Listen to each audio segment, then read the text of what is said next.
কোটি টাকা MLA fund, MP fund থেকে আসে, এমএলএ ফান্ড থেকে 70 লাখ টাকা, 60 লাখ টাকা যাতে 70 লাখ টাকা যাতে সঠিকভাবে কাজ করা যায় তারও দায়িত্ব আমরা তুলে নেব। আমি শুধু অবাক হয়ে যাচ্ছি একটা জিনিস, আপনারা খবর পেয়েছেন সন্দেশখালী? হ্যাঁ পেয়েছেন তো? বামপন্থী বন্ধুরা কালকে একজন বামেদের নেত্রীর খুব ভাষণ শুনছিলাম, খুব মিষ্টি মিষ্টি করে বলছিল, মিজাজের সাথে বলছিল যে 34 বছরে সাহস হয়নি, হ্যান হয়নি, ত্যান হয়নি। ও শাহজাহান শেখ কাদের তৈরি ভাই? শওকত মোল্লা এরা কাদের তৈরি? রেজ্জাক মোল্লা সাহেব কাদের তৈরি? শুধু শাহজাহান শেখ শওকত মোল্লা এখন নতুন একটা সার্টিফিকেট পেয়েছে, কি নেতা হয়েছে। এটা শুধু এক্সট্রা জুড়েছে।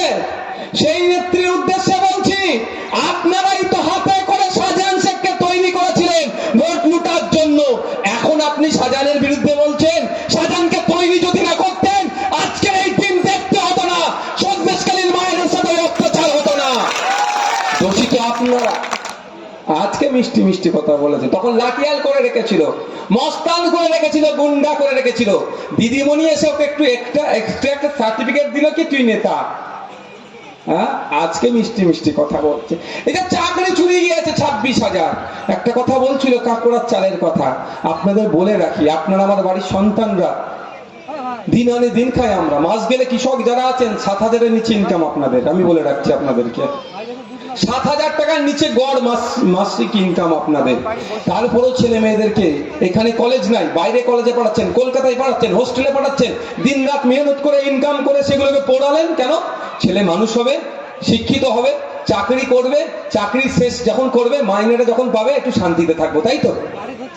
কেউ ভ্যান চালায়, কেউ চা বিক্রেতা, কেউ সবজি বিক্রেতা, একটাই লক্ষ্য এটাই যে আমি ছেলে মেয়েগুলোকে একটু মানুষ করি কষ্ট করে, ওর মাইনেতে আমার চলবে সংসার। কিন্তু দুঃখের বিষয় এই তাহের সাহেবদের সরকারেরা, এই অভিষেক ব্যানার্জির সরকারেরা, এই মমতা ব্যানার্জির সরকারেরা কি করেছে?